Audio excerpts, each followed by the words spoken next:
So first আমরা যারা black set use করি, স্নো হোয়াইট ইউজ করি এটসেট্রা, যতগুলো আমাদের ক্লেনজিং সেট আছে সবগুলোর মানে ইউজেসটা এরকমই হবে।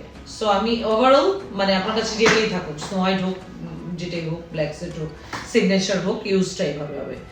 আজকে যেটা হচ্ছে মর্নিং স্কিন কেয়ার রুটিন দেখবো। সো ফার্স্ট আমরা টোনারটা ইউজ করে ফার্স্ট আমরা সাবানটা ইউজ করে ফেলবো, দেন টোনারটা ইউজ করব, যেন মুখটা ভিজে সেভাবে করে ইউজ করবো টোনারটা। অনেকেই চোখে গলায় বাদ দিবেন, টোনার অনেকেই ইউজ করে ফেলেন। অ্যান্ড দেন আমরা চলে যাব আবার এখানে একটা টোনার আছে আমরের মধ্যে, টোনারটা ইউজ করব। অ্যান্ড দেন আমরা ইউজ করব হচ্ছে সেরাম, অ্যান্ড দেন আমরা ইউজ করব হচ্ছে এমালশন। অ্যান্ড তারপরে এগেইন আমাদের যেটা হচ্ছে ভাইটামিন সি সিরামটা খুবই প্রয়োজন মর্নিং রুটিনের জন্য, যেন আমাদের যত অক্সিডেটিভ স্ট্রেস আছে অ্যান্ড যা যা আছে এগুলো সব কিছু থেকে আমাদেরকে সেভ করতে পারে। যেরকম আলটিমেট আমরেটা আমরা ইউজ করেছি হচ্ছে আমাদের যত ধরনের ফাইন লাইনস, রিঙ্কেলস এগুলোকে সারাদিন ধরে যেন ফ্রি রাখে অ্যান্ড আমাদের স্কিনটা যেন প্লাম্প থাকে, এই জন্য আমরা ইউজ করেছি হচ্ছে আমর।